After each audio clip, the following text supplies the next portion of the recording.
하루 10분 디지털 경제 뉴스 디지털투데이 데일리픽입니다.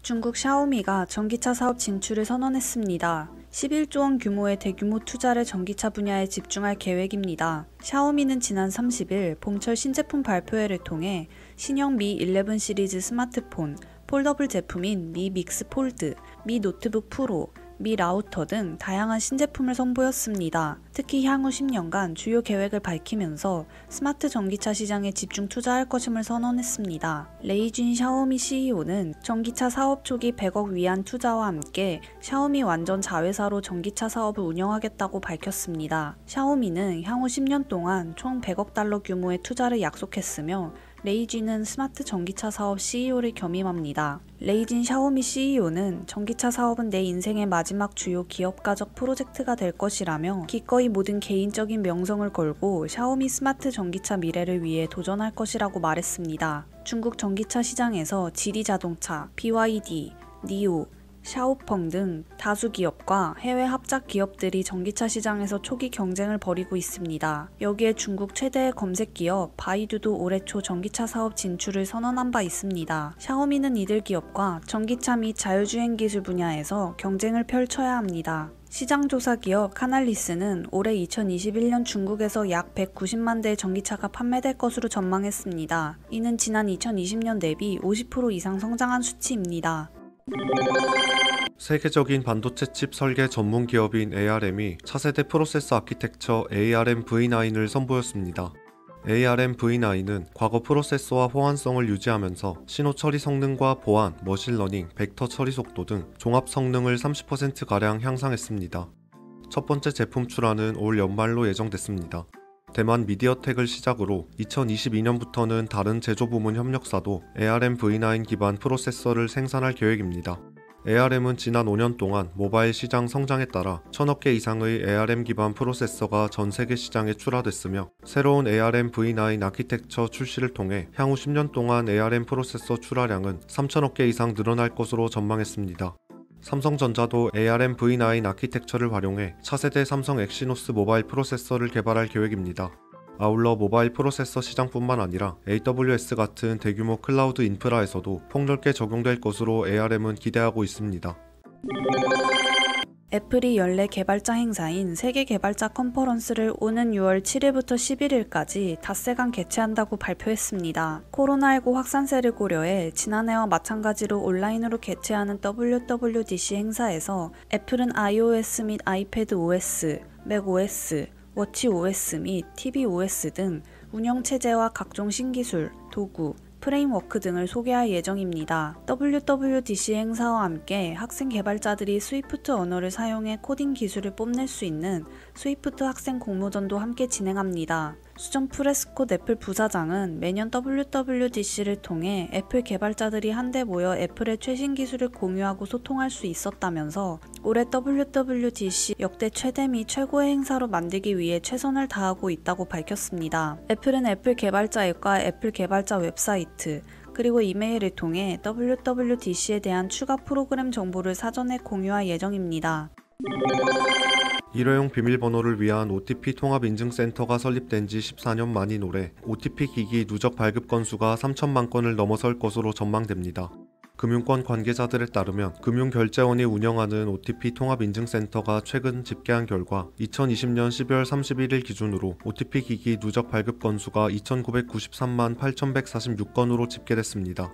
OTP 발급 추세를 보면 올해 1분기 중 OTP 누적 발급 건수는 3천만 건을 넘어설 것으로 보입니다. 금융결제원의 자료에 따르면 분기 중 OTP 누적 발급 건수는 60만에서 70만 건 수준을 유지하고 있기 때문입니다. OTP 통합인증센터는 인터넷, 휴대폰 등을 이용한 전자금융거래 시 고정된 비밀번호 대신 거래 시마다 매번 새로운 비밀번호를 사용할 수 있도록 금융회사의 OTP를 통합해 인증하는 서비스를 제공하고 있습니다. 지난해 말 기준으로 57개 금융회사가 참여 중입니다. OTP 서비스는 인터넷 뱅킹 등에 널리 쓰이고 있습니다. 네이버 파이낸셜의 후불결제 서비스 출시가 임박했습니다. 업계에 따르면 네이버 파이낸셜은 4월 중순께 후불결제 서비스를 내놓기 위해 준비 중입니다. 지난 2월 금융위는 네이버 파이낸셜이 신용카드업 허가를 받지 않고도 후불 결제 업무를 영위할 수 있도록 현행 전자금융거래법과 여신전문금융업법에 관한 특례를 부여했습니다. 네이버페이로 결제 시 충전 잔액이 모자라도 개인별 월 한도인 30만원까지는 외상으로 결제할 수 있게 되는 것입니다. 네이버 파이낸셜이 첫 테이프를 끄는 만큼 카카오와 토스 등 다른 대형 핀테크 업체들의 합류에도 속도가 붙을 전망입니다. 신용평가 모형을 보유한 빅테크, 핀테크 업체 대부분은 후불 결제 서비스에 관심을 갖고 있습니다. 대학생이나 주부 등 일명 신파일러나 저신용자의 신용카드 기능을 허용함으로써 새 고객을 유치할 수 있기 때문입니다. 온라인 동영상 스트리밍 서비스 웨이브가 영화 태극기 휘날리며를 포함한 국내 명작 영화 11편을 고화질 회상도로 복원 작업해 독점 공개합니다. 디지털 리마스터링 작업은 기존 원본 영상의 화질, 음질상 문제점을 개선해 더 나은 품질로 제공하는 것입니다. 웨이브 월정액 이용자는 추가 요금 없이 관람할 수 있습니다. 태극기 휘날리며 외에도 대종상 9개 부문 최다 수상작을 기록한 정진우 감독의 뻐꾸기도 밤에 우는 가를 비롯해 앵무새 몸으로 울었다, 자녀목 등 명작 영화가 월정액 독점으로 순차 공개될 예정입니다. 웨이브 관계자는 코로나19로 신작 개봉이 미뤄지며 명작 영화 수요가 늘고 있다며 이용자가 과거 명작의 감동을 리마스터링 버전으로 더 생생하게 즐길 수 있길 바란다고 말했습니다. 글로벌 결제 및 송금 기업인 페이팔이 가상자산 온라인 결제 서비스를 제공하기 시작했습니다. 로이터 등 외신에 따르면 페이팔이 제공하는 온라인 가상자산 결제 서비스는 비트코인과 이더리움, 라이트코인, 비트코인 캐시까지 총 4종목입니다.